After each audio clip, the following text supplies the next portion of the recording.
and shine. Come on in here. We have another episode of Car Chronicles. Come on in here. We got some catching up to do. I hadn't gone live on this channel uh, since sometime last week. So we're going to catch up. We're going to get into some things. We're going to talk about what's going on in the world of politics. What's going on in the world of politics? So you catch me up. I'll share with you what's gotten my attention as of late. I'm going to say it starts with an I. It starts with an I. It has my attention. It has my attention because whenever I go on YouTube, most of the things that I see centered around politics is concerning ICE, immigration, um, immigration roundups, things like that. So that's what we're going to talk about. We're going to talk about the ICE roundups this morning. We're going to talk about how people who are being got, those people who ICE is coming to kind of round them up, but we're going to talk about how else they're being impacted. People are getting hit in the pockets with this little immigration situation. So I want to talk about that because I have my thoughts around that. I have my opinions. I have my opinions. So I want to know your thoughts when it comes to these ICE roundups and the illegal immigrants that they're rolling up on, and how some of them are being assessed with fines and some aren't. Listen, I'm an equal opportunist, so I'm just all about, listen, let's just kind of be fair across the board and give this work to like everybody, not just some, but everybody if you're classified as an illegal immigrant. So come on in here and talk about it. We're going to talk about it. Double tap the screen to like the video. Good morning, Virtuous. How are you? Happy Tuesday. Taco Tuesday. Happy Tuesday. So I also want to talk about Walmart. Listen, Walmart like Trump. You playing games.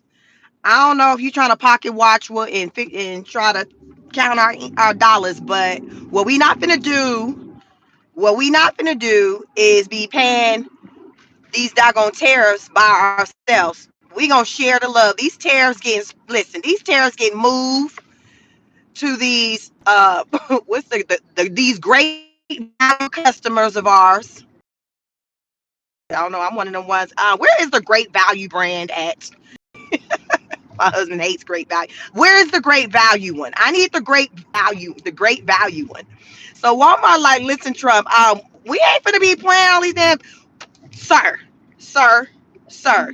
You know dang well if Biden was in office and playing these type of games and talking about companies you need to absorb and take the hit for these tariffs, you would cuss that old man out and tell him he need to go lay down. So basically, Trump is like, companies, yes, I'm doing these little things with these tariffs, but I want you to pay them. I don't want you to push them down to the consumers. Sir, this ain't how this works. It's not how it works. Like, most people at this point know or have come to know basically how tariffs work is that the cost is pushed down to the consumers. So up front, when the business, when the business is purchasing the items in bulk from whoever, China, whoever it's coming from, they're paying that tariff at that point. But baby, we have come to know that they be getting their money back by the time they go put that item on the shelf or put it on their website. They're going to recoup their money. They're going to build it and they're going to add it to the cost of the item. We know this, Trump. We know this. You know this. What they say, he got about 500 different businesses. Sir, you know damn well how these damn tariffs work because you probably didn't have some tariffs on some of the ish that you didn't put out. Sir, we're not going to play crazy. We're not going to play crazy.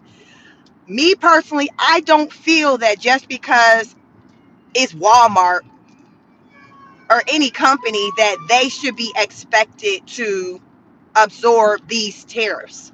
Like, I do not feel that way at all, because I understand with business that's not how it works, because it's really no different than, say, you have the cost of the material of the items that you sell have went up.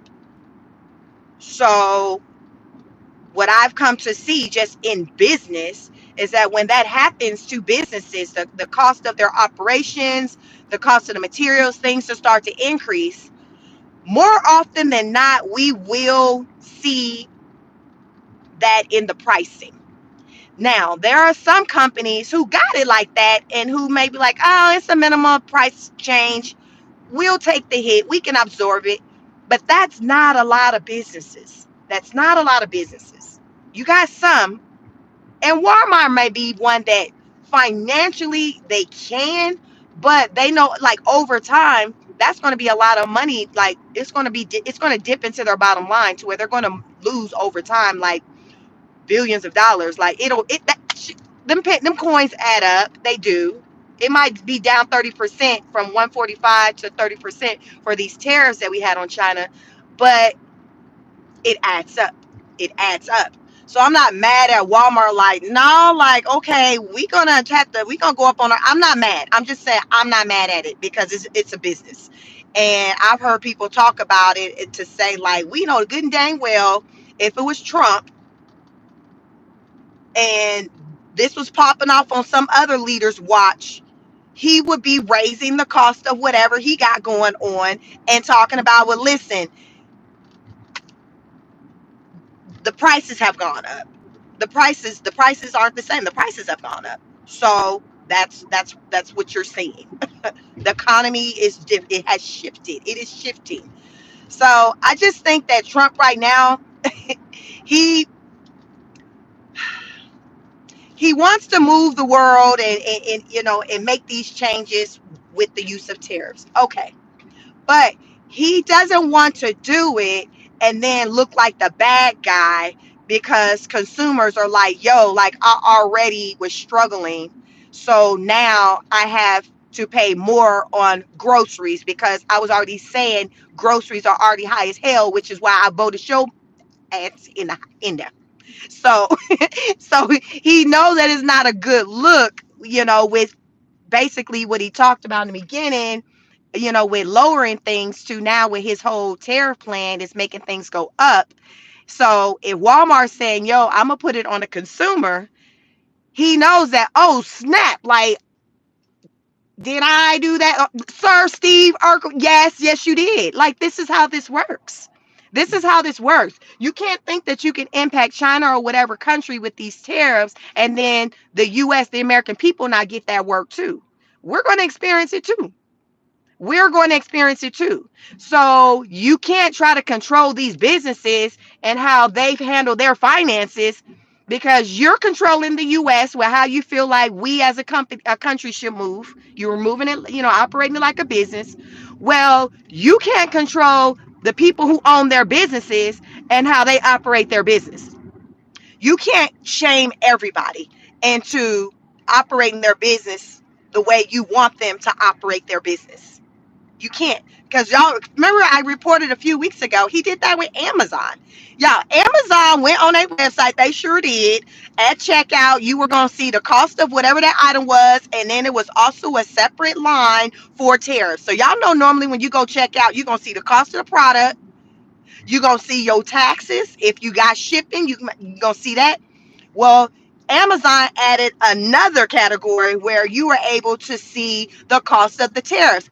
I was not mad at them for doing that.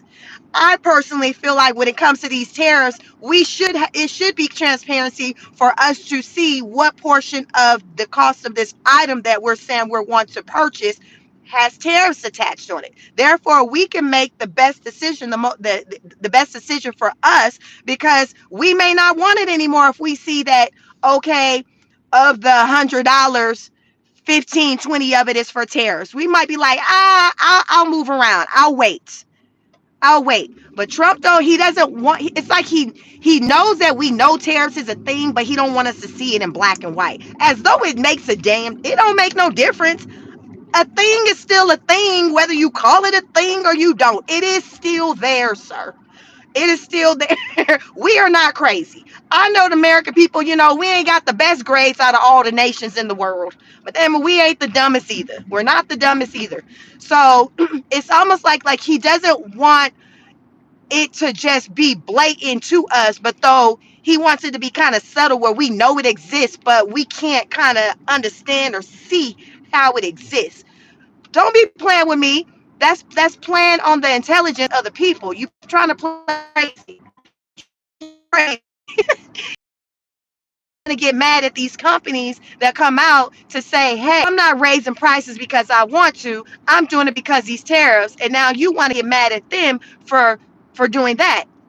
When that's business 101. When your expenses go up, the cost of the item go up. I don't know no business that don't operate that way. This is just how it goes. That's inflation. When we see the cost of things go up, it's attributed to the cost of the items, the products, the materials that are used for these businesses. Like when that goes up, the cost on the ticket that goes up. Like that.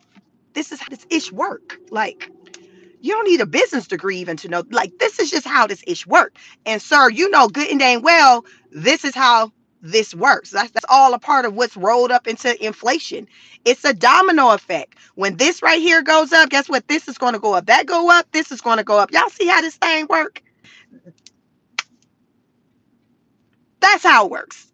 Some of y'all, you might didn't know. That's how it works. This go up, guess what? I mean, this about to go up. All right, sheep. Well, this go up. This going up too. We going up the ladder. We going up the ladder. That is how it works. So Trump is wanting to try to control business that he cannot control, because remember, like a few weeks ago, Walmart was one of the big store brands that went and met with him and said, yo, like, this is really going to hurt us. We can't do this. He still was doing what he do. So Walmart, like, we about to do what we got to do. I'm pretty sure in the conversation when they met with that man, they told him, sir, if you do this, it's going to result in us doing this. There's a cause and a reaction. A cause and a reaction. So I'm sure that came out in the conversation about 3 weeks ago when Walmart, I think Walmart might have went back there a second time, but I remember it was some weeks back, like sometime last month, where Walmart went to the White House. It was some other store brands too, but I know it was Walmart. It might have been Target. It was at least three of them. They all sat down with him. They didn't go into details as far as what happened in the conversation, but basically they went to him to talk to him about the tariffs. And this was back when the tariffs was still assessed at 145% onto China. So, sir, don't be playing crazy. Now that they done played their card based off of what you done. They've played their card based off of what you have done. This is not a one-sided game. And Trump wants to do what he wants to do, but then he catching feelings when people are starting to acquiesce to that and be like, oh, okay, well, if this is what you about to do, MF, I'm about to do this. You about to do this, I'm about to do this. Like, this is how it works. That's basically what China did to him. It's just like, it's not one-sided. It's not one-sided. So I'm not mad at Walmart. I can't remember last time y'all even shopped in Walmart. But with any store, given the situation with the tariffs, any brand, I am not mad at them saying, hey, we got to go up on our prices because we got to try to stick around. A lot of businesses have been coming out. The ones I've been hearing, you all who've been talking about not wanting to really go up on their prices like that, it's been some of these small businesses. These are the ones that are like, it was this one woman. She's a clothing designer. Who wear her clothes? Melania wears her clothes. Some of the celebrities wear her clothes. And she's like, yo, like, just already I've paid over $2 million in tariffs. And in another 30 days, I'm going to pay another million in tariffs. She was like, I'm going to be out of business in about 30 days, in about a month. I'm not going to have a business anymore because it's the tariffs. She can't keep up. And she was one of those people also that not wanting to move the tariffs and things to the consumer, because that lady already know that if her shirt for her clothing line is say already like $600, she already know if she increases that to add the tariff onto it. So let's just say, well, we're gonna add another 30% on top of that. Even if she did shift the price, she knows that it's going to impact her business, because people probably gonna be like, I'll hold off. I'm not gonna want to buy it.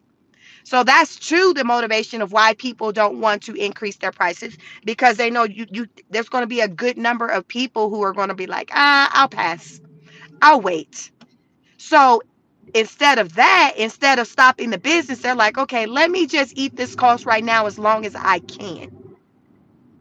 So my thing is, if you can do it, okay, but if you can't, I understand, because that it adds up. It adds up.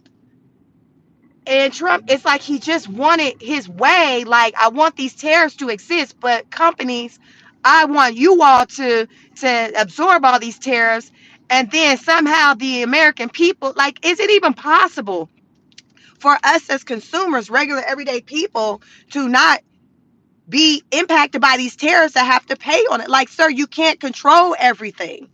And it seems like to me, the big brands, the ones he got their phone numbers, the ones that he got his they numbers saved in his little cell phone, those are the ones who he's calling to just bully and try to control with how they're pricing their goods. Because there's a lot of companies, like I gave y'all the example of the woman who's a fashion designer. Like, there's a lot of people who are in these situations. He don't have everybody's phone number, but he's hoping that, well, if they see me get on Amazon like this or get on Walmart like this, then they're not going to do it. No, no, no, sir. These people ain't giving a damn about what you think. They're not. They're not.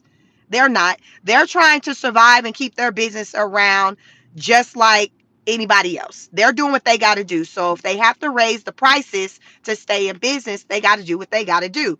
It's common damn sense. If you want to be around, you got to acquiesce to what is going on, right? Like, you got to do what you got to do. You got to do what you got to do. So I'm not mad at these businesses or not right now, because I truly feel like these businesses are doing what the freak they got to do to stick around.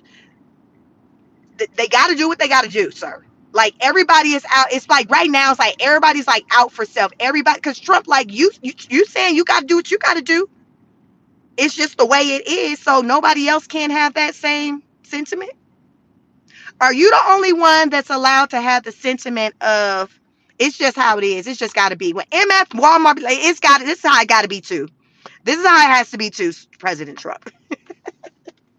So that's part that I don't like what Trump does, because it's like sometimes he can come off like a bully and want to just try to control everything. And y'all, like a month ago, this man said, I am running the US and the world.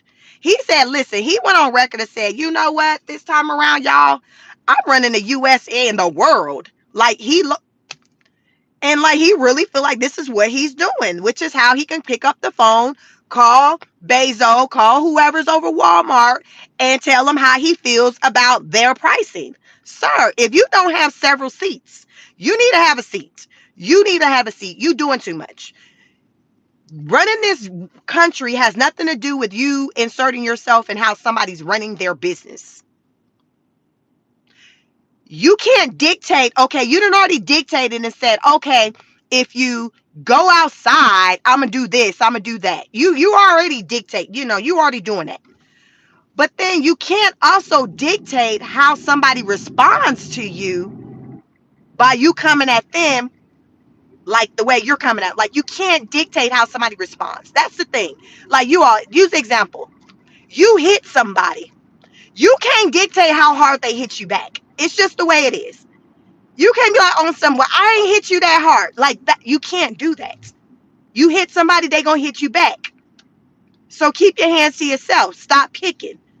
You can't control how somebody's gonna respond. And Trump is out here doing what he wanna do, while at the same time wanting to control how people are responding to him doing what he wants to do. That's not how the world works. That's irrational thinking. That's off. That's all the way off. That's why people are giving him the side eye, because it's like, sir, what the freak you think is going to happen when you got these tariffs out here? And even though 30% is far better than 145%. 30% is still high as heck to a lot of people out here. These people who are running businesses, they're like, it's still a lot. It's better, but a lot of these smaller businesses, they're like, still, I can't afford 30%. It's a lot. I ain't got it. I'm on my touch. I ain't got it. I can't afford it. I can't afford it. But Trump is in his, listen, we got to do. All right, then, and well, we got to do. And it's just going to be on this. Everybody raising their prices. You can get it. You can get it. You can. Everybody just finna be raising their prices. Like, it starts with you, sir. It starts with you.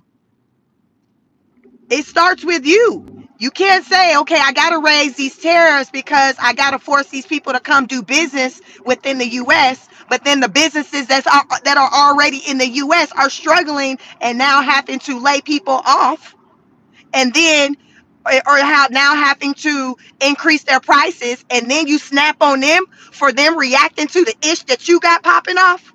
Y'all, help me understand. I ain't been out here talking in a few days, but this is that I be trying to understand. And when I get confused, I go live and I start talking my talk, asking these questions, asking all them questions. I be asking questions because I be trying to understand. I don't know what part of this I'm missing. I don't know. I don't know what part of this that I am missing to see him make these changes for, he say, the betterment of the U.S., the world, the world, whatever.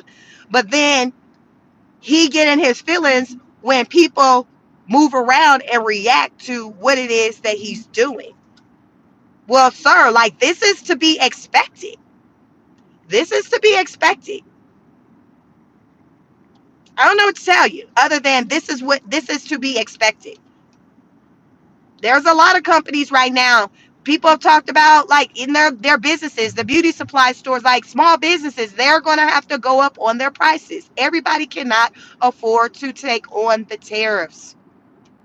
And I think it's very unfair for Trump to tell Walmart, well, you got it. You should be able to take what? Like, sir, like, everybody, including you, which is why you be doing these business deals with Middle Eastern countries. Let's talk about it. The last time I was out here last week, we talked about it. Trump has made a lot of money with these countries that he just came off of going to visit, with these countries that's giving him $1 million planes. Let's talk about it. Why are you the only one able to be on some type of, oh, it's business? Oh, nobody else can't be on this type of time. Oh, it's business. I'm in business to make money, not lose money. Why are you the only one around here that's able to make money? You didn't accept the $1 million plane worth $500 million. But though you mad at Walmart for saying, well, listen, we're going to have to raise our prices because of what you doing. Sir, if you do not have several damn seats, you doing too much. You doing too much. And the more that he does stuff like this, the more it brings attention on what he's doing when it comes to his business deals and the moves he's making that is being covered through his kids. See, Trump ain't different from Walmart trying to get to the money. He ain't different. Trump got them, but 4-5. He got these kids. He got these kids that he can hide behind as he continues to make money and profit while simultaneously running our country and making deals for the U.S. He's hiding behind, oh, with that deal that was made, that was brokered, centered around building more golf courses or hotels, licenses, management. Oh, that was brokered through my son. Yes, your son who's overseeing whatever for your company. This company is still in your name. Do not play me crazy. Trump, stop goddamn playing crazy. Trump might be old as hell, but Trump is very coherent. He's a smart old man. He ain't giving Biden at all. Trump is very aware of everything he does. Very smart, very aware. Trump will play you crazy. Y'all better peep game. Trump will play you crazy. He will. He will try to play in your face. He think everybody's slow like Biden. No, sir. It's just Biden and them damn people who following behind Biden. It is not the rest of the world. No, it's not. We are not crazy. We see what you're doing, sir. We see what you're doing. I see what you're doing. Everybody may not talk about it, but on this channel, I talk about it. That's why I tell you I can't work for a big network because they're going to fire me. Because I'm going to talk about the things that other people aren't talking about it, and I'm going to talk about it in a way they damn sure ain't talking about it. because I peep game. I see what's happening. I see what's happening. Trump trying to act like he's a good guy, he's a savior, he's implementing these tariffs, but then he circle back around and get on the companies who raise the cost of their goods because of the tariffs. Make that ish make sense. He is playing in people's face. He's playing in American people's face. And I see what the freak he's doing. And that's why I'm on here this morning. I'm calling it out because that is what's happening. That's why people looking at him all retarded, all crazy, because it's like, sir, how you doing what you doing, but then you want to get pissed off at the people, these businesses, as they try to react to what you're doing. To where if you weren't doing what you're doing, they wouldn't be doing what they're doing. Y'all see how this go? He acting like out of thin air. Walmart just said, you know what? We just gonna raise our prices. This not how this ish went. Walmart met with you at least one time. They might have talked to you twice, but I know for sure they met with you one time. Walmart then already told you, sir, this is what it's looking like. And if we keep going this route, this is how we're going to have to respond. And it's not going to be favorable for the American people.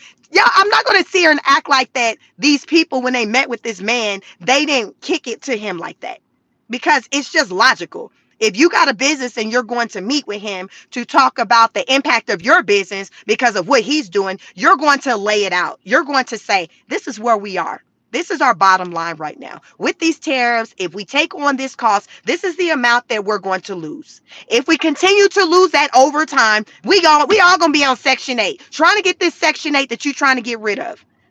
We all going to be in line trying to get the EBT value. Like, we all finna be in a soup line. Everybody but the Trumps. That's not what we not finna do that, because we see the writing on the walls. So we're not going to even get that far. We are going to be proactive, and we're going to increase the cost of our items. I'm pretty sure these increases are going to be subtle increases, nothing drastic, but the point of the matter, it's going to increase. And yes, consumers like myself and you, we're going to feel it. But dang it, Walmart is a business. They are in business to stay in business and to what? Make money. If your business is not making money, you need to reassess your whole little situation. Because the purpose of being in business is to what? Make money. And guess who knows that better than anybody? Trump. Donald J. Trump knows that. That's why he's still making deals as he's the sitting United States of America president. He understands that. Y'all, this time around, he didn't sign nothing talking about, all right, then, while I'm running the country, I'm not going to make no deals. He did that the first time around. He didn't do that this time around. That man like, hell, we down there, we about to be in a depression. I ain't signing that. Trump know that he's not going to be in his position forever. Like, he know there's no more times for him to become president. So he's not going to talk about, well, I'm not going to commit to making money while I'm sitting as president this time around, because he knows he has nothing to lose, because there's nothing else he needs our vote for after this. He's done. This is why he's moving the way he's moving, in a way of like whatever, because he already got the vote, and then he don't need us to vote for him on ish else going forward. He done already got 2 terms. He don't need us no more. That's why y'all notice, like, it's a different type of energy. The things he's done is just matter of fact, because he don't need you anymore. It's not like it's like, oh, I can't piss the people off too much because I still want to get their vote for another term. There is no other term. That man don't care. He done already got what he needed to get out of us. There is no other term, y'all. Farmers, there's no other term. He don't care about no farmers and all of that. He don't care about that, because he already got what he got. He already got the vote. He got the vote. Like, so he don't need to be trying to appease the American people and to make sure that people are good with what he's doing. He just don't care like that. He doesn't care like that. And it's sad, but that's the reality. No matter how you slice and dice it, and even if you're a hardcore follower of Trump, there's a lot of ish that's popping off, to where with the use of common sense, this ish cannot be rationalized no matter how hard you rock with him. It comes to a point to where you got to be like, you know what? I rock with him. I voted for him because I voted for him. But this ish right here, This on some other type of stuff. This is where we are right now, where even if you voted for him, you got to get out your ass and be like, you know what? I know I voted for him, but there's some ish right here. Like I can't even defend this. Y'all diehard Trump supporters cannot try to say that it ain't some ish that he doing that you ain't side-eyed and be like, said some ish under your breath like, now this some ish right here. Now I don't know, but this right here, but I ain't gonna say nothing. So that's the difference between me and a lot of people who are Trump supporters or who did vote for him. I'm still gonna call out stuff that ain't right while saying, yes, I voted for him, but this right here, this is not good. This is not good. And I'm going to tell you why I feel like it's not good and why I don't support it, even though he got my vote. This is the place that I'm in, and I know a lot of American people are in. And my thing is not about feeling bad about it. You got to own it and acknowledge it. That's what I'm doing. Yes, I voted for him, but I'm going to own and acknowledge the ish that I'm not here for, just as though I talk about the ish I am here for. Immigration, getting that under control. I'm here for that. But what I'm not here for is you sending out the black and brown ones that are here illegally, or even those who came through programs and you said, all right, then it's time for you to go. But in comes the ones that look like you, sir. And they get the red carpet laid out for them, just like the Indian, the Muslims laid out for you last week. They get all of that laid out for them. Even though some they say on record of not even liking black people, the people who they coming over here to live off of the resources of, they don't even like them people. They don't like us. But they can come over here and reap all the benefits because somebody didn't doggone threaten their life or knock them upside the head. Whatever story that you got as to how you justify these white South Africans are coming over here. But though the ones that look like me, the brown ones, like they got to go. Gotta go, gotta go, gotta go. They got to go. Just what? Yesterday, the Supreme Court ruled in his favor of ending the temporary stay of what over it's thousands. I think it says it's like 350,000 Venezuelans that gotta go, gotta go, gotta go. They said by August, y'all, it's some Haitians. It's thousands of Haitians that's going to get them same walking papers. I don't know if y'all know about that part. So right now, the Venezuelans, they got to go. Go ahead, pack your bags. It's time to go. You got to roll out. I think they said it's like 350,000 of them. The Supreme Court ruled that in Trump's favor because Trump tried to send them back a month ago. So these people are here on these, they call it, on these temporary they're here on a temporary stay. So they came over through like underneath Biden's administration. So they came over through some. So these people didn't just come over here just wrongfully and just cross the border. No, we're not talking about these people. These are people who came over through underneath Trump, just like the white South Africans coming over through President Trump. These people came over through, President Biden. So they're on equal playing fields. Biden said, hey, they can come. Trump saying, hey, the white South Africans can come. What's the difference? Trump's now said, all right, the ones that Biden said can come, y'all got to get the hell out of here. Y'all got to go home. Their temporary stay had them good to, their temporary stay orders was supposed to be through, I think, October 2026. So Trump is basically ending that more than a year ahead of time. They got to go. Hundreds of thousands of Venezuelans. They got to go. But guess who's coming in? White South Africans. It's supposedly over time, it's going to be at least 8,000 of them coming in. It's not that many here right now, but from what I've learned, it's going to be in the thousands that will be coming over here. What the freak is the difference between the white South Africans coming over here saying that somebody trying to get me, somebody trying to hurt me, somebody threatened me? That's the same reason why these Venezuelans, these ones that's over here that Biden said can come over here, that was a dang on story too, where some harm was being done upon them, or they're They went through some type of natural disaster type event that was over there. So they basically got moved around and said, hey, you can come over here to the US. What the freak is the difference between them people and them coming over here because they were down and out, and the white South Africans coming over here because they're down and out? What is the difference? Because all I'm seeing that the difference is the color of their skin. What's the difference? To me, I sum it up: out with the old, in with the new. These people, the white South Africans, they're coming over here. They're getting $1,200. Y'all done my research. Y'all better follow me. I'm driving, but y'all know how I get. If y'all riders with me, y'all subscribe. You already know how I do. When I'm not driving this daggone car, I am sitting still. I got notes, and I'm going in on my freaking research. I go in. I deep dive on this stuff. These white South Africans are getting $1,200 a month for upwards of a year. They're getting free housing and free food, EBT, resources for their babies, diapers, for all of that. They're getting all of those benefits that, guess what? Who else was getting while they were here? Some of these illegal immigrants were getting the state benefits, the government benefits, which is why when Trump took office earlier this year, he said we had to stop this. And that was why he did this ICE, this deportation. Like he had to up it because he's like, we can't afford to continue to have illegal immigrants suck up the resources. I was here for that. That's largely why I voted for him, because I felt like we needed to get things under control because we can't afford it. You keep talking about it, we got this debt in the trillions, but though you still keep letting people come over to add to that debt.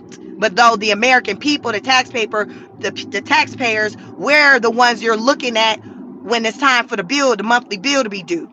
You ain't looking at the ones who are benefiting from it, who's taken out from it but not paying into it. You looking at the ones who are paying into it. You're looking at us. So I'm like, makes sense. I got it. No more. They can't do it. We can't afford it. But not only for this mofo to then say, well, you know what? I know what I said then, but with this group of people, it's an exception. Like, they're really being taken advantage. What the? If you don't shut your old ass, listen, this is that stuff that I'm talking about. Stop it, Trump. This is Trump. You trying to play games. Trump, you trying to goddamn play games. And I see what he doing. He is playing. If you don't shut the freak up, them African over in Africa, like, if you don't get off of that TV lying to them people, talking about what we doing to these white people over here who still in large are the rulers of what we got popping off over here. Y'all make this make sense. The same group of people who coming over to the U.S. talking about what somebody that done to them, took for them, are still in large. The same group of people who are still running the show back to where the freak they came from. Make that make sense. Y'all, that's like the white man here talking about how they getting taken advantage of, whatever. But though, when you look and see who running ish in the USA, it's still the white man. If you don't sit your ass down, this is that stuff I be talking about. This is that stuff I be talking about. You got to use common sense and discernment to recognize when it ain't making sense. It's not making sense. You can't be the predominant race, the predominant group of people, still the ones that are leading things in large and running governments. You got all the money, businesses, but then you got a handful of people who are down and out, because in every group you're going to have those group of people who not getting to it. But just because you got those few that's not getting to it, it doesn't speak for the large, for the masses. So what I'm saying is that you got those few white people that's not getting to it, but you got all them other white people that are. You got all them other white people that are getting to it. Miss me with that. You got white folks here in the USA who not get into it, who living in trailer parks. But you think on the news it's talked about as though, ooh, white people in US, ooh, they damn bad. Because you done seen that good 10, 20, 30 living in a trailer park up the street from where you live, or you even live there. No. Why? Because we use goddamn common sense to know that as a whole, as a collective, white people are still the ones getting to it. They are still the business maker. They are still the shot callers. They still hold most of the revenue and the money that's made here in this country. So that's why we don't speak about white people as a collective being down and out. Y'all, I'm just saying that is no different over there in South Africa. White people are still the ones who are getting to it. And the African leaders over there said, y'all, we gonna come over to the US. We gonna have a conversation with you, Trump, to try to help you goddamn understand it. Trump don't need no help in understanding this. He already know what the freak going on. I personally believe Trump doing this ish as a solid a favor for Elon Musk. You cannot make me believe otherwise that this man is not doing this as a favor of Elon Musk. Elon Musk business damn near I'm trying on the based from coming off of where it was, it's damn near in the pits of hell. He's trying to rebuild. Elon damn sure took one for the team when he signed up to work with Trump and to work for Doge. His brand took a hit. Y'all think that mofo did that for free? Meaning like not wanting something out of it? Just like them people who gave Trump that $500 million plane, y'all think they don't want something out of that? Use common sense. Y'all better wake the hell up. I know it's early. I know it's only 8:21 on the East Coast time, but y'all drink your coffee, do whatever the freak you need to do to wake the hell up to see the play. Nothing is for free. There is always something in it. Don't act like you don't know. If you don't know, goddamn, you done made it to the right channel because you gonna know today. You gonna know something today. She gonna teach your ass today. You don't do deals like that and there's nothing in return. Do y'all? Using common sense. Do you really feel like Trump got gifted a $500 million plane and there was nothing in it for Qatar? Like, really, I give y'all a moment to marinate on that. Do you really believe that that man got a lavish gift, a gift like nobody else has ever got, and it was for free? Stop playing crazy, because y'all know damn well if you trying to say, well, probably so. If it was Biden, y'all drag his old ass all up and down the doggone internet, all around the globe. Y'all would drag Biden. Sick and all, y'all wouldn't give a damn if he had cancer or not. Y'all would straight drag that man. Y'all would straight drag that man if y'all knew that Biden, hell, y'all dragged him just because his son was a crackhead and was on the pipe. He got drugged for that. He got drugged for the son. Biden caught Biden caught the stray for the son being strung out, smoking crack pipes, whatever damn kind of pipe. Y'all know y'all gave Biden the business. Y'all gave that man the business. Trump got a $500 million plane, and we finna act like, oh, it was just a nice gesture. Miss me with that. Just like miss me with the idea that Trump allowing for these white South Africans to come over here did not have anything to do with doing a solid for Elon Musk. Y'all, this man was willing to do car commercials, buy a car in front of the White House on the lawn. Y'all see that? Am I the only one that seen him have a whole damn dealership in front of the doggone White House? Where they do that at? Where do they do that at?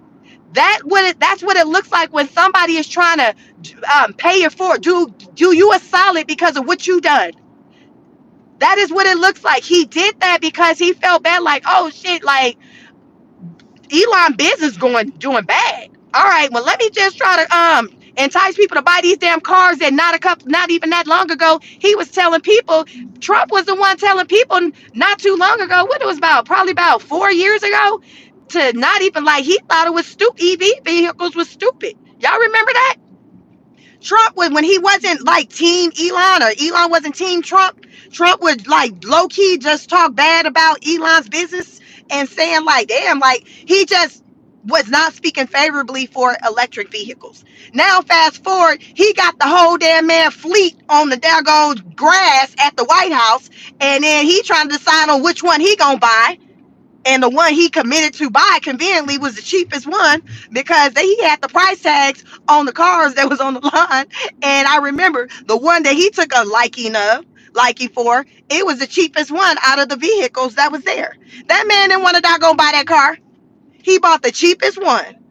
But he knew that, well, damn, this man business is in the pits of hell, so I got to do something. So y'all think that Elon ain't came back to this man to be like, yo, like, all right then, well, if I'm gonna be doing this for you, you ain't gotta be paying me no money. Everybody is not in need of money. So you can help people out in other ways. So I feel like with Elon, he's like, well, yeah, I mean, you ain't gotta pay me no money, no salary, but I got my cousins them over there in South Africa, and it'd be cool if they can kind of come over here. You know what I'm saying? I'm just saying, just if you think about it, but I love for that to happen. I really think that's what happened.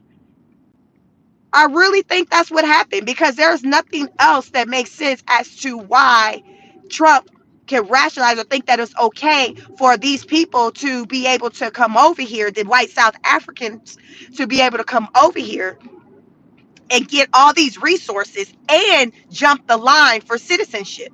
Because a part of the deal with them coming over here as well is that they're able to get that fast track to get citizenship. So y'all know that little track, that path that normally takes years. These people ain't really got to do it like that.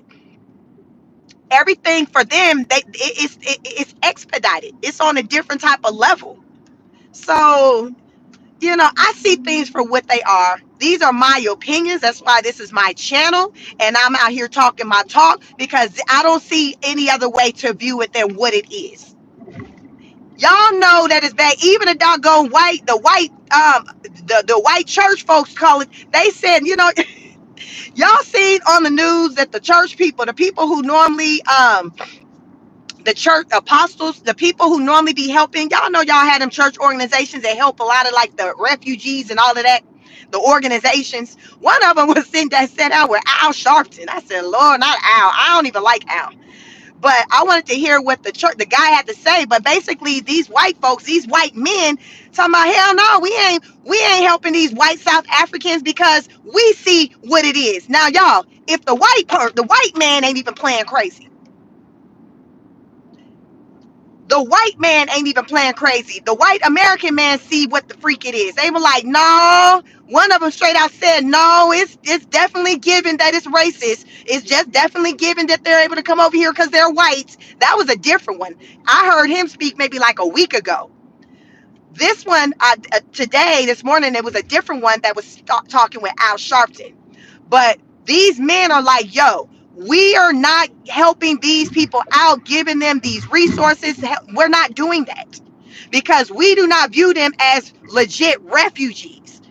We view them as just white folks who got the fast pass to get to America, to become an American, a U.S. citizen. Like, no, that we're not doing it. And if we and not doing it, if it means that we're losing government contracts with getting funding, oh the hell well. I guess they'll be selling fish plates like the black churches. I guess they'll be selling fish and spaghetti and a Hawaiian roll and a Pepsi because they're like, we not finna do this. Well, we not doing this. We're not doing this because we see what it is. We see what it is.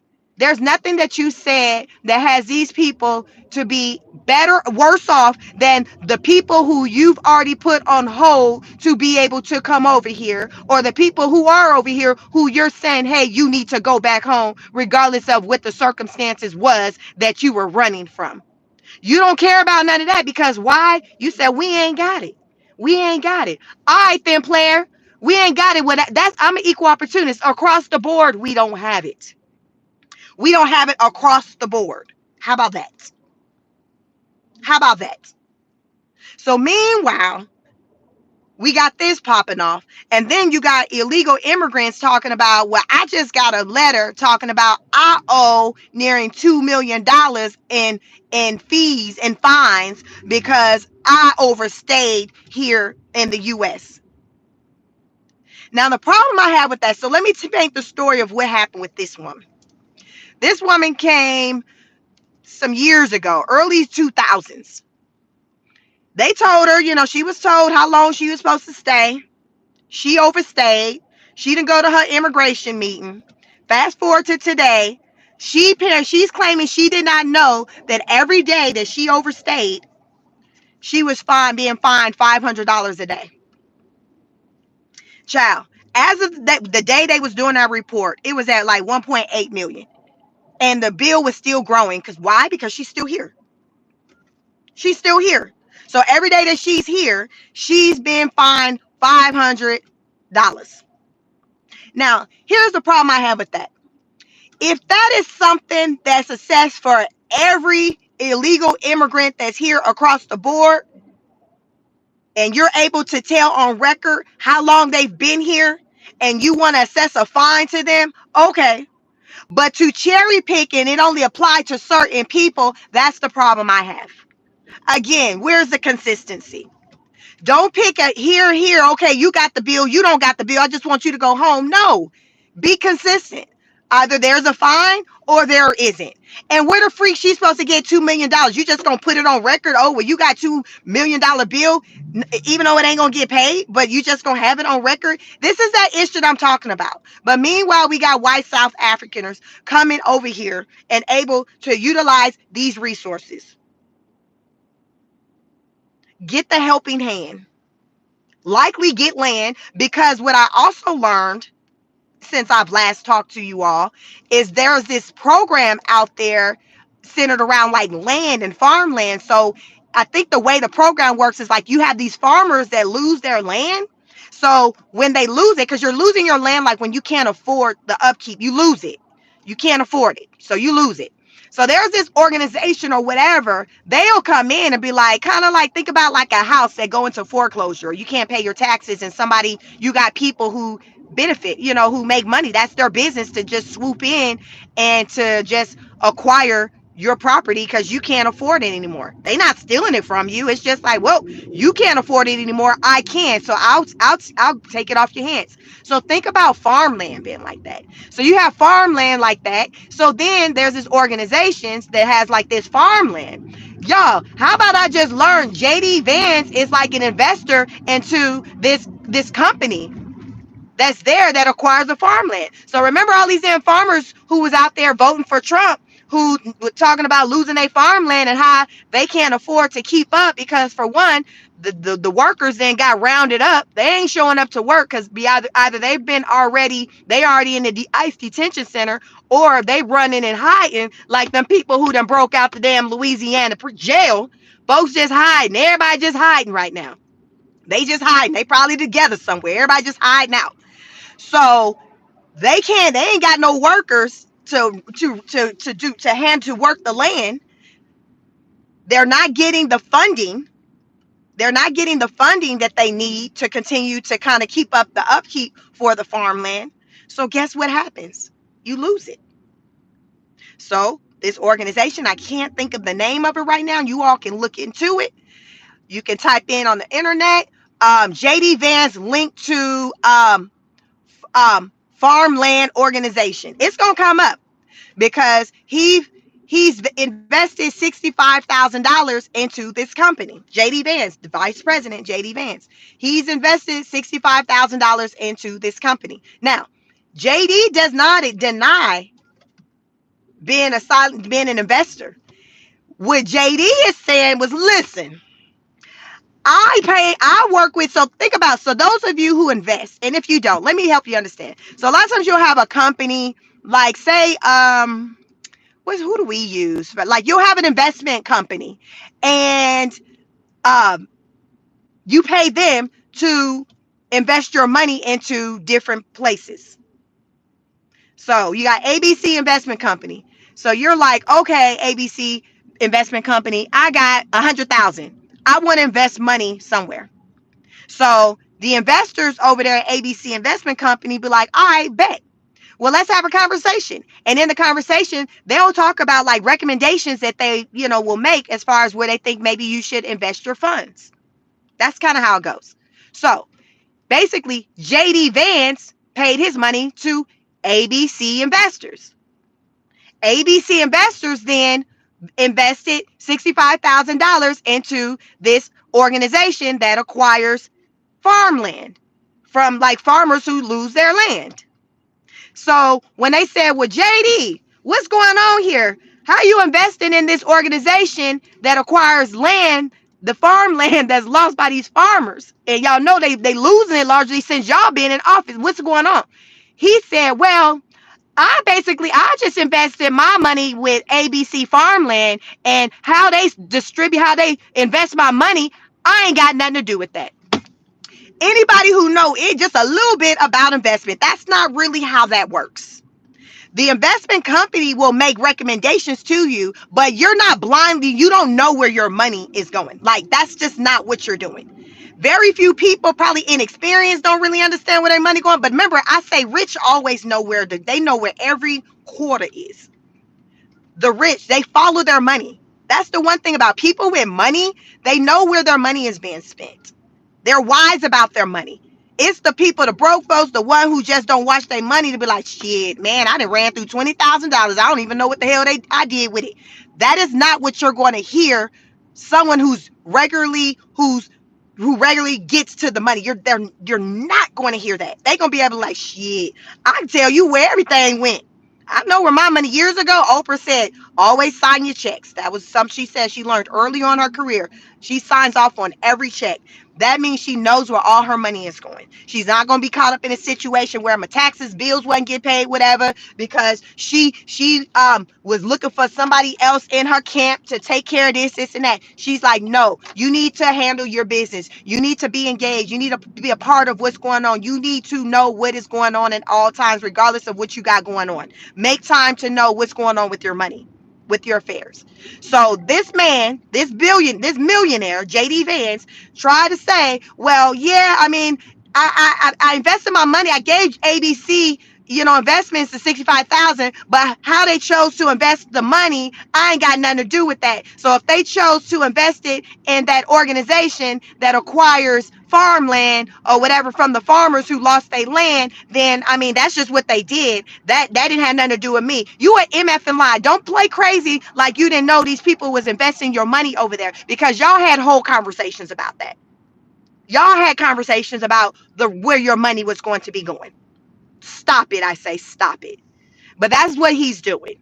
But remember, these are the same people, the people who are losing their land. These are the same people who in large voted for Trump. They'll say it. They be on record. They talk about it. It's all kind of TikTok videos and stuff out there. They own it. They voted for him. Just like I voted for him. They voted for him. So they're losing their land. And guess who's been said that's getting this land also? These white South Africans. Because remember, Trump them saying, yeah, these people come from agriculture. They was in South Africa getting their land taken away. They know how to plant some corn and some cabbage. Oh, okay. So guess what? These people are now here in the US of A, and they going to be working this land that these American farmers lost. And what's going to be messed up is some of these farmers, if they go to be working for these people who have acquired their land for the free. So you cannot make me believe that Elon ain't got nothing to do with this little situation with this white South Africaners coming over to the US of A. You cannot make me believe that he does not play a part in it. Them his folks, them his first, second, third, fourth, fifth, because them his people. Those are his people.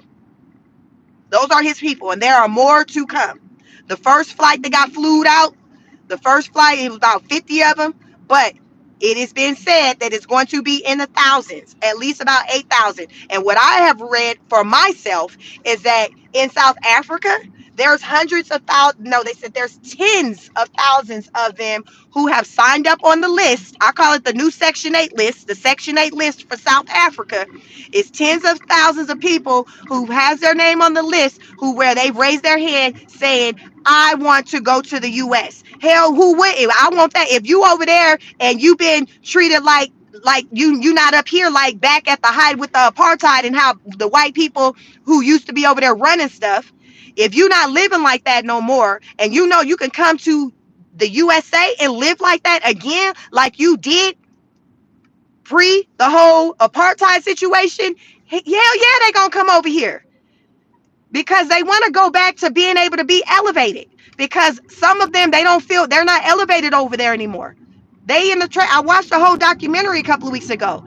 You got some white South Africaners, they down bad. They down bad. They are down bad. But what I'm saying, it's not all of them. It's just some of them. Just like here in America, you will have white folks who are down bad, just like you will have black people who are down bad. In every group, you're going to have people that are down bad. It's just the way it is. Everybody not going to be up. But you're not always down, just like you're not always up. So this is what happened with some of these white people in the documentary I was watching. One guy, he used to be like a famous musician. He said, hell, he used to sign his name on breasts for a living. He was famous. And then he just found himself down and out. So now he's living in like this trailer park looking community. And so he was once up here and now he's down here. So just because that's his story don't mean that as a collective, white people over there are down bad. Still, with his one story, as a collective, most white people are still running the businesses, in government positions. Most white people are still getting to it, basically. It's no different here. So those white people that are over there that's not getting to it on that type of level, they learned that there's an opportunity for them to come over here in the USA where they can get to it, maybe like they once did, or some of them probably never got to it. But they learned that if they come over to the USA, they can get to it because Trump is opportunities to where now these white folks, they can come over here. And I bet you they ain't finna be getting paid like those black and brown people doing them little lower than minimum wage pay. These white folks ain't finna be getting paid like that. Oh no, y'all got life twisted if y'all think that these white folks that's coming over here gonna be on the soup line that's gonna be getting paid $5.25, $3.20. No, no, no, no, no, no. No, no, no. Nuh-uh. That's not what's going to happen. Trump is not going to have his people, the people that look like him, coming over here on these flights for them to be living like that. No, that is not happening. Remember, this man have already talked about, he said our population, it ain't growing the way it needs to grow. Y'all think this man is not factoring that in when he's wanting to bring over white South Africans? He was just not that long talking about wanting to give you ladies $5,000 to bring a whole life into this world. If you don't shut your ass up, talking about $5,000 for one baby, as much as it costs for a child. As much as it costs for a child, you talking about $5,000. Parents, think about how long $5,000 gonna last for just child care alone. Child care alone, how far is $5,000 going to get you? And you talking about fast back to the South Africans. If you bring them over, you don't have to have that on the table. Part of the deal with them coming over is agreements that y'all gonna continue because they procreate. When I watched that documentary, the ones who what always gets me is, and y'all can let me know if you ever see it. The people who struggle the most financially be the ones that be having the most kids. Y'all ever notice that? That the ones who be struggling the most be having the most kids, and then the ones who got like a good pay and good, like, they don't be having kids like that. Because like I said, people who get into money understand the concept of money, understand things cost. But it seems like the ones who ain't getting to the money, they act like clearly they don't know. That's why they ain't getting to the money, because the way they're spending money, kids cost. So when I watched this documentary a couple of weeks ago, and these folks at the trailer park, whatever, everybody had little bitty kids running around, one in the oven. These people be procreating. So you cannot make me believe that part of the vetting process and these people coming over is not conversations being had about procreation. Remember, the numbers for the white people, they ain't looking like they used to look. They ain't looking like they used to look, which is why it's a lot of fertility clinics and things like that in those communities. You don't see that in our communities. In the black and brown, in our communities, it's abortion clinics. In white communities, it's fertility clinics. You ever thought about why that is? Black people collectively, we don't have a problem getting pregnant, procreate. We don't have a problem. We're able to do that. Right now, in current times, we're not doing it at the rate that we once did, because people just smarter. For what? For what? Why am I having all these damn kids? They cost too much. They ain't free. They are not free. So people are using common sense, and a lot of these young people, they see their parents struggling. Hell, these young kids still in the house with the parents. Hell, my niece, I say she sends out. She hit me up so much for so much money on a regular. Praise God, she just got a dog named Bella, because she cannot afford to be trying to bring nobody into the world. The way she be running through my pockets, grandmama pockets, her mama pocket. So these young kids know that I can't afford to have a baby. Things cost too much. I'm still hitting up mama, grandmama, auntie. So these young folks aren't having these babies. They might be crazy. Like, oh, these kids crazy. But they ain't that damn crazy. They're not dumb. They're not bringing these babies into the world like they once did because they know. So with these white people, they're still they here. It's been a problem with them having babies. They don't carry as well. They struggle more with fertilities than other groups of people. With those white South Africans, they ain't got them struggles over there. They popping them out. They popping them out. So what I did learn also when I researched the situation with the white South Africaners is that part of the process with selecting with people coming over here, Trump you're being asked questions about what your religious beliefs are. What are your religious beliefs? Because Trump wants them to align with his. He wants you to have Christian beliefs. He wants you to be more conservative. This is part of the screening, you all, with coming over here. There's questions like Aaron. It's not. Oh, listen. He's cherry picking on who's coming over here. He's cherry picking who's coming over here, and you best believe in that screening is conversations being had about what are your thoughts about family. Do you intend to grow your family? Well, yes, Trump, we love family, we want to have kids, but it's hard, it's been a struggle with us trying to take care of the kids and get diapers. Trump, like, no, no, no, don't worry about all that. You just come over here. We got you. We'll take care of the diapers and the formulas because part of the care package that they're getting as they're coming over here is resources centered around the items that's needed for young children. The diapers, the formulas, the clothes, all of that. They are getting that. So Trump's like, listen, don't worry about the cost of things for expanding your family, needing to pay rent, do all that. Don't wait. Don't listen. Don't even worry about all that. We got you. We got you. You just need to come over here. Remember, it's the numbers. These numbers ain't numbering like they used to. Right now, at the rate that people are dying, people aren't being born at rates higher than that. Y'all see what I'm saying? So it's not, our growth rate for the population isn't going. It's kind of going more so that way because people aren't having babies. That's why he threw out there that idea about paying $5,000 like he called it a baby bonus. Mofo, I'm gonna need for that to be like, first of all, it's gonna need to be more than 5,000. But I hope you don't think it's a one and done 5,000 because y'all know good and dang well that money is gonna be taxed when it comes time to file your taxes. It will be considered as earned income credit, earned income, so it's gonna be taxed. I feel like it will be. He didn't go into all that because it hasn't been approved, but it was an idea that he threw out there, a baby bonus, because he's wanting to entice people to have more babies. I ain't been in a conversation with nobody as of yet who said, bet, sign me up. Y'all let me know in the comments if y'all hear, ladies, gentlemen, if y'all be like, yeah, well, I do it for $5,000 because he ain't talked about nothing reoccurring. So go off of a one-time $5,000. So let's just say you go in the hospital, you have your baby, in 30 days, you get a check for $5,000. Are you here to sign up for that deal?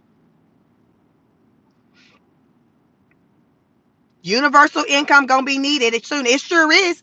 Like, this is the route that we're going on. Like this is the route. It's coming. And I don't like it because when I think about universal income, I think about the control centered around it. Because remember, I told y'all, if you don't get nothing else out of this live today, this is a lesson of the day. We are honor students. I affectionately refer to my subscribers as honor students because we are lifetime learners. We ask them questions. We elevate. We are not easily led. Listen, we're going to go see for ourselves. We do our research. We use critical thinking. We're not just here for just what's about somebody making it easy for us, because there's always something else in it. Nothing is for free. Money makes the world. Like, there's always what they say, no strings attached. That does not exist. There's always some strings attached. You just may not be aware of them in that moment when you're agreeing to whatever it is that you're agreeing to. But there is always strings attached. So when I think about universal income, I think about a government, almost like pretty much everybody being on Section 8, getting EBT welfare. Those people are controlled, meaning that they got to regularly report income, provide updates with paperwork, job hours, or whatever. They got to tell these people who your baby daddy is. So they got to be all up in your bedroom. Well, who you made this baby with? Because you're not getting some of these resources if there's a man around. So they need to know who you tooting it up for. They need to know who you hiding in the closet. Like they got to be all in your business. So when I think about the universal income, I think about basically that being the situation for everybody in the US. Whereas, okay, you get a set payout every month, but don't think if they can't ask you questions about who in your bed, who your baby dad, don't think that you got some business. Just don't even think you got some business. You have no business. Just like how your kids at home and they say you're in my business, you ain't got no business as long as you underneath my roof. Ain't no doors closed, no doors locked. You ain't got no business. As long as you running in my pockets, you eating up all my food, you ain't got no business. It's the same energy. So the government, if you don't move how they want you to move, y'all think that at any random time they ain't gonna go ahead and skip you when it comes time to make that automatic deposit? Y'all don't think that, say, if you done pissed them off, you done cussed out the wrong person, you done got in trouble with the law, that they not gonna punish you by hitting you in your pockets with that income that normally get deposited into your account? Why wouldn't they? Think about it. Again, back to your children. Your children disappoint you. They get in trouble. If they get allowance, you think they about to get an allowance that week or that month? No.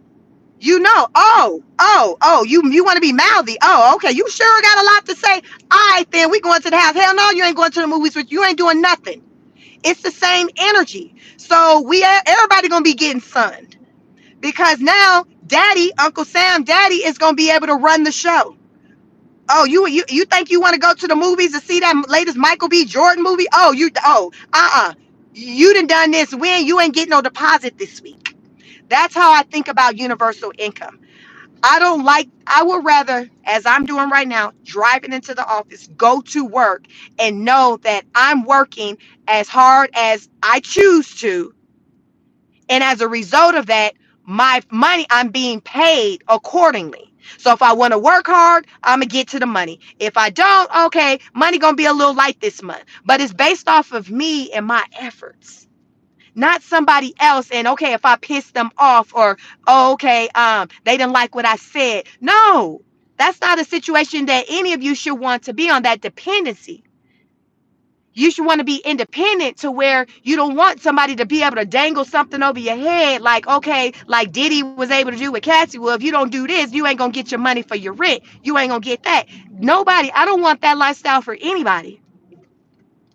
And when I think about universal income, that's exactly how I think of it. I think of it as basically being controlled by the powers that be to do whatever, whenever.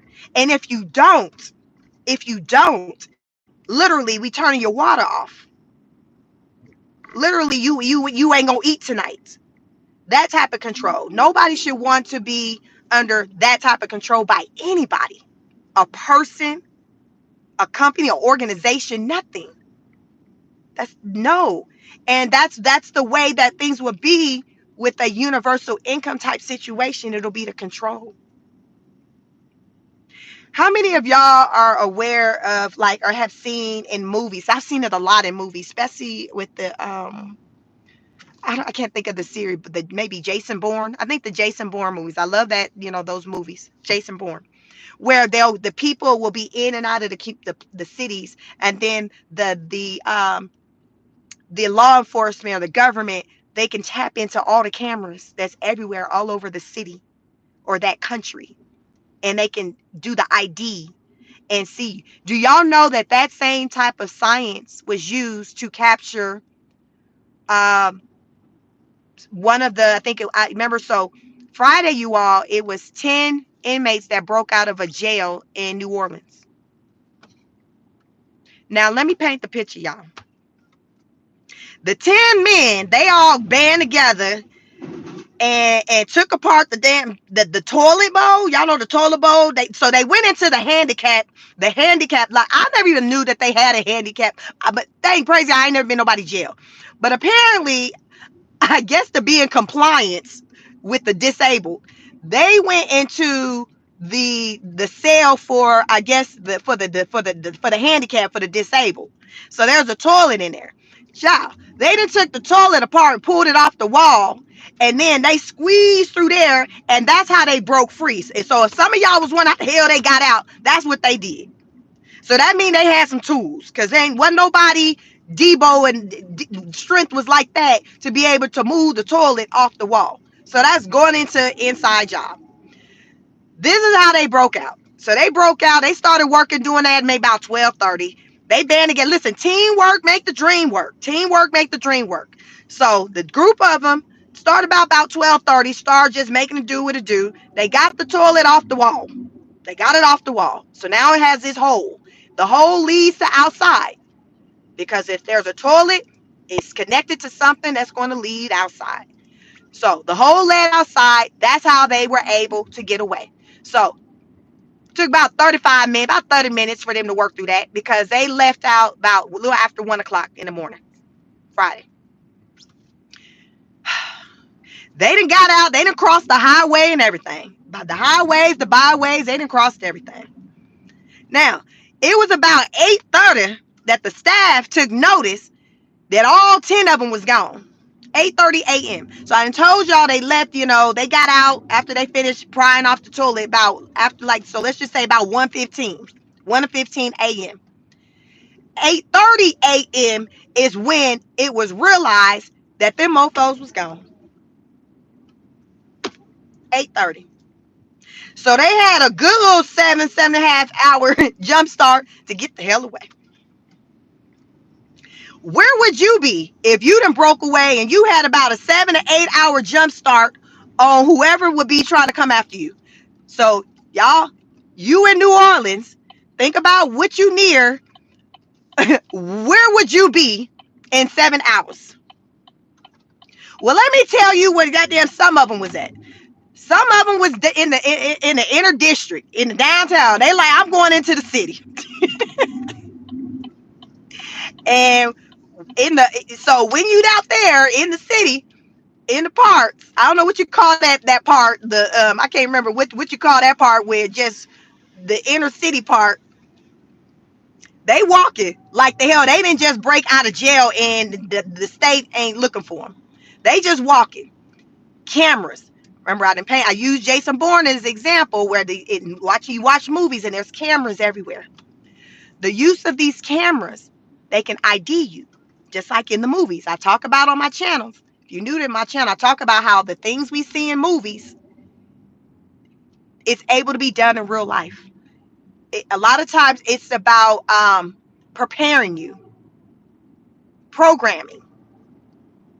A lot of times what we see in movies, they're already doing it and implementing it somewhere. You just don't know, because you're like, oh, this is crazy.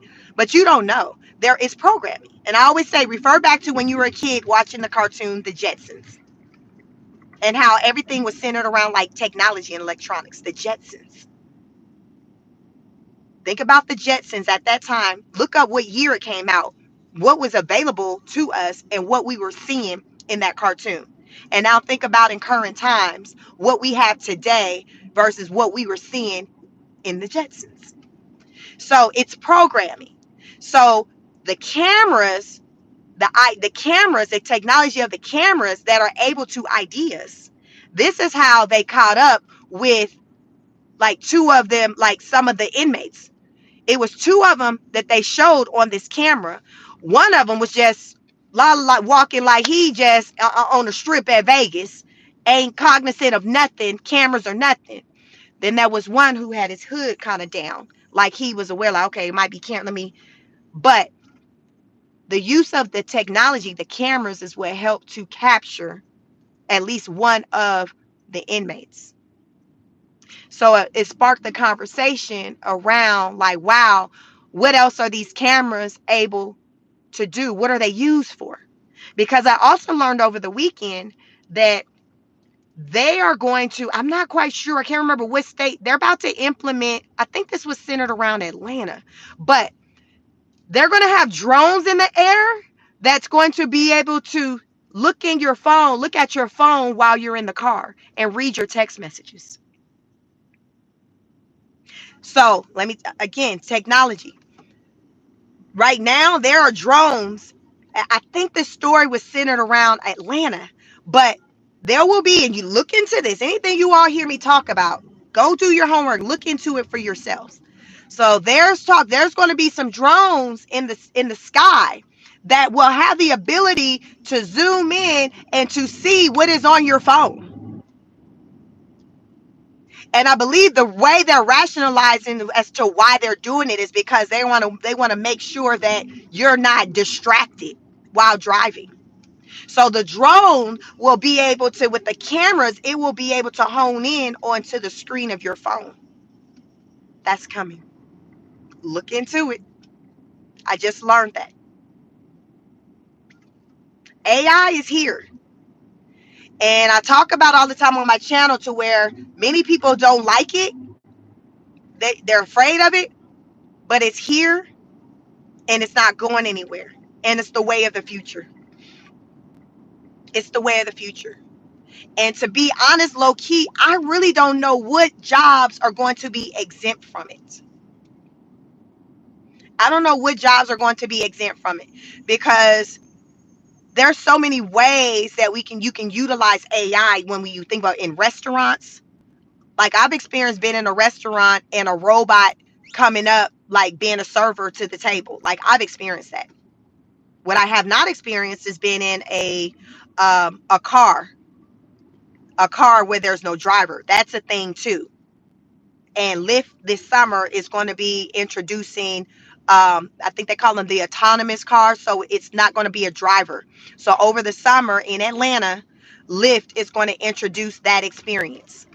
So if you live in Atlanta, come this summer, Lyft will have cars out there. So when you go on the website and you need to reserve a car, you need a driver, there will be an option for you to choose to have an autonomous vehicle come to pick you up. I'm assuming it's going to be an option. I hope they just not going to send it to pick you up and you can choose if you want that type of vehicle to come pick you up or not.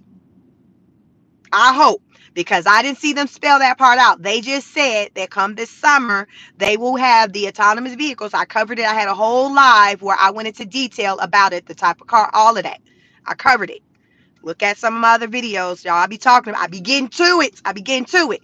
So that's coming this summer. Then the following year, they're going to take it to Houston. So Texas, y'all ain't exempt. They're going to I'll be like, why Atlanta got to be the guinea pig? I live in Atlanta and Georgia. But so this summer, this is where they're going to introduce that experience. Lyft. So Lyft is going to be doing this. So I'm not there yet with the technology to be okay with getting into a car and no one's driving it. But what I say is that there is so much taking place when it comes to technology to where one day you're going to get there, because one day we're not going to even have options to opt out a lot of this stuff, because it's going to just become the norm to where you ain't just going to be going nowhere if you're not going to be here for a plane that doesn't have a person flying it, a car that doesn't have a person driving it. You just going to be just sitting at the house. Kind of like today where you ain't really going to probably get too far in life if you one of the people that only have to use cash. How many of y'all were ever those people where when they started coming up with these debit cards, you were like, and I'm cash on, I don't want that. And now you like, shit, you always pulling out your plastic, because the way of the times is, it's not always, there's plenty of places we go to where cash is not accepted. So you either got to use your phone to use a Zelle or a Cash App or something like digital, um, or you're using your plastic, your debit card. But cash, I rarely have cash. It's like, usually if I have cash, it's just because somebody ended up giving me money for something and that's how I got the cash. Maybe if I bought something for them, like, oh, and they reimbursed me with the cash. So I just got that cash. But as far as me going to the bank at a teller getting cash back, I don't do that because now I've created the habit of not using cash like many other people have. So we talk about today on with all these things that are coming out of what we're not going to participate in. And I believe that you believe that. But mark my words, in 15, 20 years from now, when these things today that we're talking about that's new, it's not going to be new anymore. It's going to be a societal norm. And guess what we do with societal norms? We acquiesce to it. Just like the things we're doing today. Internet wasn't always here. Y'all remember when internet first came out and these social media, some of you were like, oh hell no, I'm not doing all that. What is this? Now y'all got whole profiles out there. Y'all got followers. You got channels and stuff. Because when it's new, you like, what? You know, you side eye it. You naturally, you like, what is this? But it doesn't stay new forever. It's new until it's not new. And right now, a lot of these things I talk about is new. It's new. So you have to just try to find some type of comfort with some of these things that are taking place, like AI. As of recent, I would say probably this year in 2025, I've been getting more comfortable with the AI app, with putting things in there. If there's questions I have, because I'm like, well, it's here to stay. There's no need to be afraid of it or to be anti because it's here to stay. I might as well try to utilize it and figure out how I can make it work in my life, how I can incorporate it into what I got going on because it's obviously here to stay. It's here to stay. So let me figure out how I can play well with it because it's here. Okay, well, hell, we here. What we gonna do? We might as well be friends. It's on that type of time. Like, we might as well be friends. You're here, and that's how technology is because it's not going anywhere. I was on a meeting. My manager, he was like, "Yo, I was on this meeting with someone." He was just like, he was meeting with someone at another company, and they told him, they were like, "Yo, like, I'm gonna incorporate my little AI, my little assistant. Do you mind?" He was like, "No." He was like, "I guess with the use of AI, the assistant was able to capture based off of the 2 minute their conversation. The AI was able to do the notes for it and capture everybody's takeaways coming for that meeting of what they're saying they're going to do. So you know how you'll have a meeting, and in the meeting there's things identified as to what a person is going to do, the action items. So these are the action items. You do this, I'm gonna do this. We'll come back in 30 days, and the AI from their conversation was able to capture the action items between the two gentlemen from that conversation. Oh, he was like, "Oh, snap, we need this." Like, he was in love. He was like, "Yes." But that's AI. It can do so much.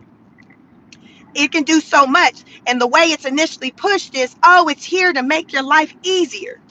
But here's the thing. That's an example of how that can remove the role of an administrative assistant. That can remove the role of a court reporter. Why would we need a court reporter? If we can have AI to do that, to capture in a trial, so late the Diddy trial, Cassie on stand, she's saying whatever she's saying. The lawyers over here saying what they're saying. You got the judge over here. If AI can create the transcript to say why do you need Susan, the transcriber? Why do Susan got to be in there typing? Why you need her? We got AI that can do that. I just gave y'all an example of a meeting from my boss that had where AI was like, why do you need that? Why would you need to pay a person? You don't. That's what I'm saying. You don't. It's nice to do, pay somebody because they have a job. But I'm talking about what is going to be needed. What's going to be a necessity? Much of what we have much of things that are a necessity today will tomorrow, meaning the future, no longer be a necessity. So guess what? That's jobs. And as we talk about universal income, because so many people, jobs are going to be taken away to where it's just like, okay, well, don't worry about it. We'll just pay you all a check. Like, okay. But it's about what's coming along with it, along with that. because I'm a person who can think forward. Like I don't just see in the moment, like, ooh, ooh, you give me 5,000 every month. Mm-mm. I'm thinking beyond as far as the strings that are going to be attached to. I'm just using an example of the $5,000 a month that you may give me because I understand. I've been here on this earth for 44 years. I understand there's nothing for free and that there's always something. I understand that. I have that understanding. Right now, I just don't know what that thing is going to be that's going to be attached to this deposit. But I understand it's going to be something. I just don't know what that something is. Just like you all don't know what that something is. And you all, I truly feel like we're not going to come to know what that something is until we do something that has them to exert their power and control. And you be like, oh, so this is where the strings are attached. Oh, this is what Sheik was talking about. You know what I'm saying? Because you're not going to know because they're going to will you in like, no, we're going to give you 5,000. Don't worry about it. You'll still be able to pay your bills. Yeah, robots are going to take over, but that's fine. We're going to give you money to where you don't have to worry about not being able to afford to do things. And they're expecting for the vast majority of people to just get excited when they hear that. But then you're going to have those people like me and hopefully you that are going to think beyond that and be like, okay, what's the catch? What's the catch? Because there's always a catch. And many of you come to learn that where in the beginning you're like, oh, this is a great deal. And then you be like, oh, now I see why. It pretty much happens with everything. What's the catch? Nothing's for free. Nothing's for free. Not even what the government does for you is for free. Even with these people from South Africa coming over here and they're getting all these hookups. They have commitments. There are things. Remember, I told you the conversations that being had during the vetting on those who can come over here. What are your religious values? I believe he's talking about how do you view family? Okay, well if you come over here, these are the things we want to see you do. We want to see you have babies. We're going to give you this land. You're going to work these farms. More kids, that's going to be more people that are going to be able to help work the farms. And then as you're working the farms, you're able to accumulate, have the fruits, the vegetables or whatever, and you can sell it. And that's a business. And that's generation. You know how you sell it. You sell it. Yes, with farm, you have the crops. You sell the crops. That's money. That turns into money. So then he encourages the people, hey, procreate, have babies. They can help out with the farmland. Y'all, that's why back in the day, like people who worked farms, like my family members and things who grew up in the country, had farmland. That was the incentive where like a lot of them, y'all know, like a lot of country people, they got like a lot of kids, especially when you hear about the ones that came from like, and they had farmland because the kids would help to work the farm. This was pre having Mexicans coming into the country and doing work for you. You have kids. Just like back in the day with the slavery, the masters, they had the black people out there and they wanted them to procreate and things like that because that's labor. It's labor. Have more babies, more people. It's labor. It's the same thing. So I know like Trump, he's not just saying, oh, for just nothing, these white South Africans come over here. He's thinking forward about how they can be used. Elon's thinking about that. They're thinking about how these people can benefit the US, how they can come over here and make money, how they can benefit the white population, how they can grow the white population. Y'all, you got to think, it's crystal clear to me. Do your research. It's crystal clear to me. It's a play. That's why you got to be like, I've never been that one to only like live in the moment or think about the moment. Like as a kid, I was always thinking like out 10, 20 years out. Like I was like that kid at 14 thinking about what my family life looked like. Like I was her. I wasn't the kid at 9 going outside and playing with the other kids. I was not her. I was literally sitting in front of the TV watching sitcoms and family shows. Just the 10 of us. Family Matters. Full House. Like y'all, I was that kid. So when I was watching TV, I was thinking a lot about my future and what I wanted my future to look like as it pertains to family. What they say, energy flows where your tension goes. So I was always thinking about family. And I think it was heavily you all rooted in just the dysfunction just within my own family life and the things that I seen. So I would think a lot about how I wanted my life to be.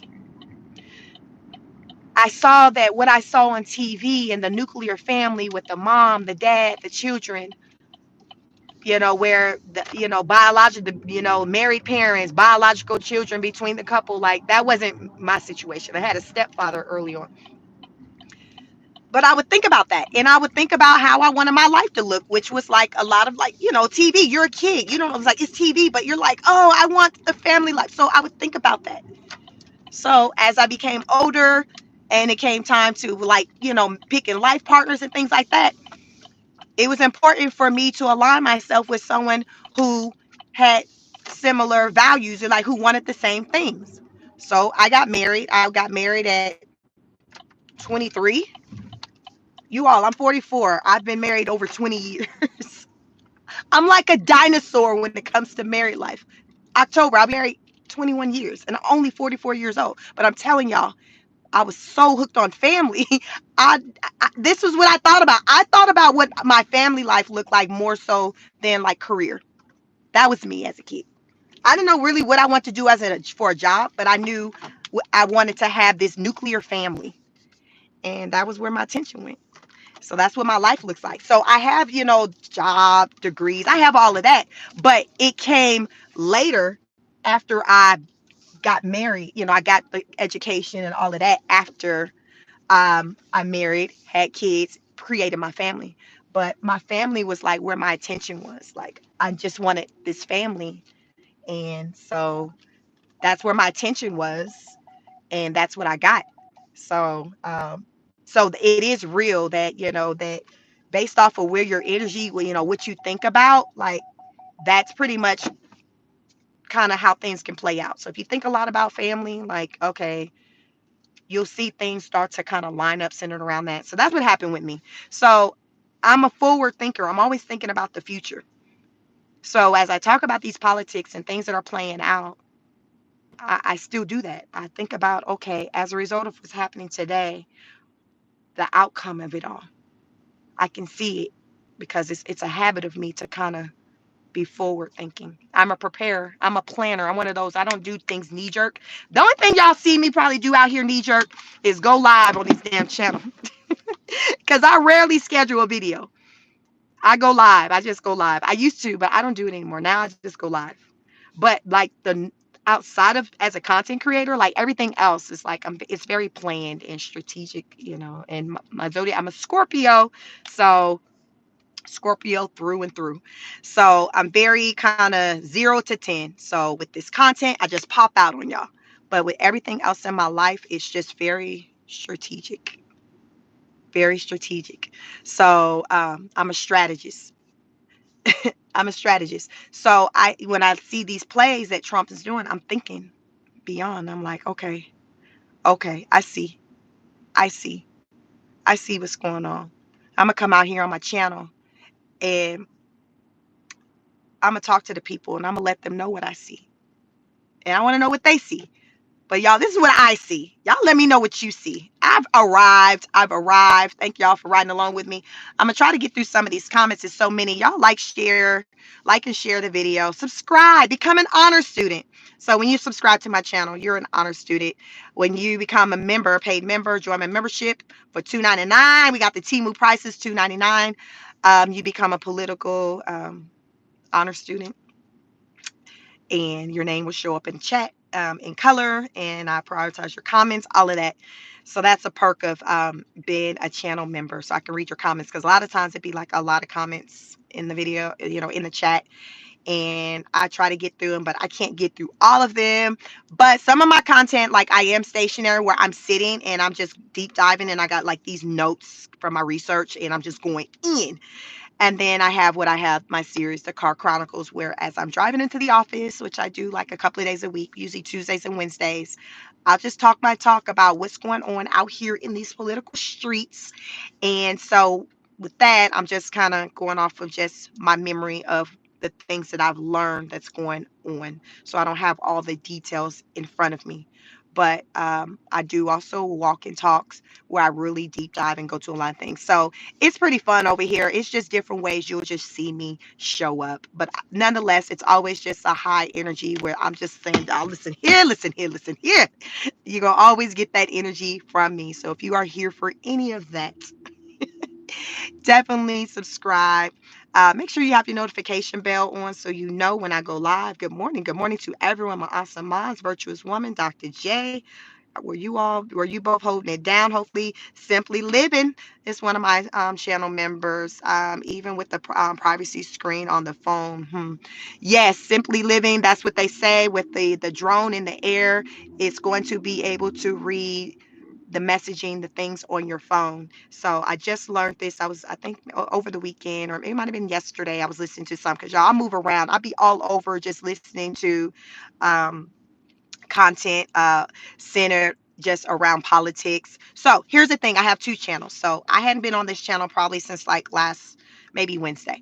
I have another channel. I have another channel where I'll talk about just viral things. DD trial is like really in heavy rotation. Everyone's talking about it. So as of late, I've been over on that channel.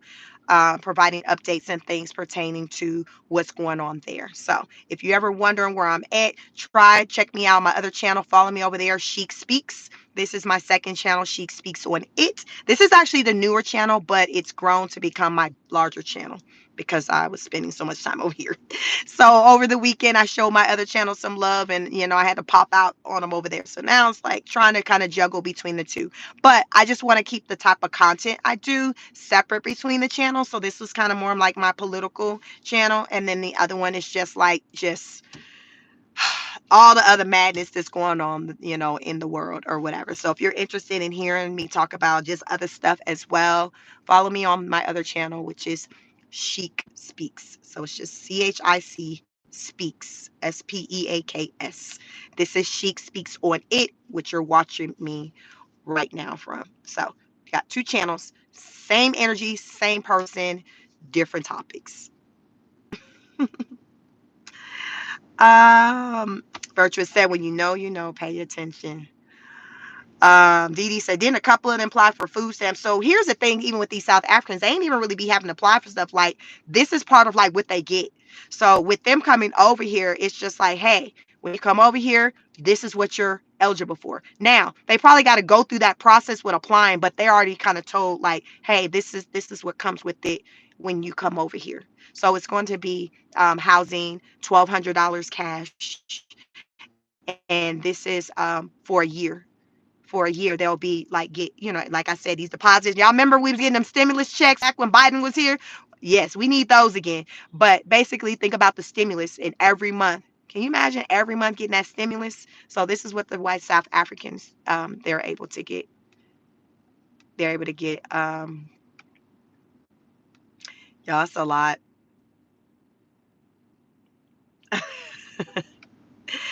Eric says, I'm all for Christian people coming into this country. I don't care what color you are. Yeah, yeah, Christians, that's the aspect of it. So he's checking. He want to make sure that you're Christian or conservative. So he's definitely doing his screening. Everybody not just able to come in. He's doing his screening. Prestigious Tots Academy says, well, if you don't like the owner of the business and their practices, guess what people do? Boycott. Yeah. So you all, thank you for joining. It's a lot of comments. I've arrived. I have to go into my office building and make it do what it do for the day. Have your notification bell on. I may go live lately, on my car when I do my car chronicles. I'll come live in the afternoon as well, which will probably be maybe around like 4 o'clock p.m. Eastern Standard Time. So if I do that, it will be during that time. So if you're interested in wanting to catch that live as I make my way home, uh, subscribe, like the video, share. I appreciate any of those who joined who are new to my channel and those who are returning. I am Chic Speaks. I'll add my background is clinical mental health counseling. So a lot of times in my content, I'll kind of talk about things as it pertains to like mental health or insert that because everything that's going on right now and that's happening with people with their jobs, not having enough money, food, like just the stresses of life, it has an impact on your mentals. Like it does. And so sometimes I'll kind of go more into that. I didn't really in today's life kind of hit the mental health part, but I do that on both my channels. I will insert mental health conversations centered around that because it's not something that's really talked about enough. But mental health is real. People are out here struggling with that. And it's so real. Like I've created products I sell on Amazon, like adult journals, coloring books, things like that to kind of help you uh, just with self-care because it's called it's self-care, so you have to identify what it is that makes you feel better when you're going through it, when you're feeling stressed. What makes you feel better? What are stress relievers for you? And if they're healthy, you want to just try to do more of that because right now we are in stressful times. People are losing jobs. My daughter just told me last night her best friend father, while they were on spring break, they also spent spring break in DC just like we did. We weren't together, but they also were there as well. But the family broke it to them that daddy got laid off, and daddy was the only person who worked in home because it's weird. I was having a conversation with my daughter and we were talking about the family and I was like, yeah, because dad, he has a really good job. He's a man. She was like, oh, he got laid off. I'm like, what? And yes, his industry, he was in cybersecurity. That's what I have a son who's a rising senior and his interest is in cybersecurity. And I was just talking to the wife, my daughter's friend's mom, about cybersecurity because she was like, yeah, my husband, he could talk to your son and maybe mentor him or take him, introduce him to some people. And that was probably back in like December before the winter break. So for my daughter to mention that he's now laid off, and I'm like, oh my God, because the mom, since I've known her, the girl's been best friends since they were like in third grade. She's never worked. So I'm like, OMG. And then they have a daughter who's like a senior and she's graduating high school right now and college bound. So that I say all that to say it's a lot of people who are going through some things. Your mentals are definitely being tried and tested. If you do not believe in something, a higher power, listen, these are the times to believe in something. These are the times to believe in something. So I like to say, go out into this world and show up in a way in which you want others to show up for you. Like attracts like. Take care of yourself and one another. Heavy on the taking care of yourself. People are going through it. Simply Living says gardening is very therapeutic for me. I love it and eat what I grow. Listen, my mama been pushing me to get into garden for years. I got some stuff. She's like, listen. So I'll probably eventually, I don't know, maybe over, I don't know, child. I don't know. I used to say, oh, when I get 40, child, that has passed. I am 44. It's still, I'm not. I'm not there yet, but I know I need to because the way these things are going, like I need to be trying to grow something. And I do got a whole backyard. It's big. But yeah, I needs to do better. I got to get into it. So Simply Living, maybe I'll be motivated by you. But Eric says with Trump, let's just trust the process. So we'll end on that note. Eric says, trust the process. Eric's one of my riders. He show up to a lot of, my lives. So trust the process. Make it a great day. Happy Tuesday. Take care of yourselves and one another. Do something nice for yourself. Hey, do something nice for someone else. Do something nice for something else, for someone else. So I will catch you all on the next broadcast. Peace.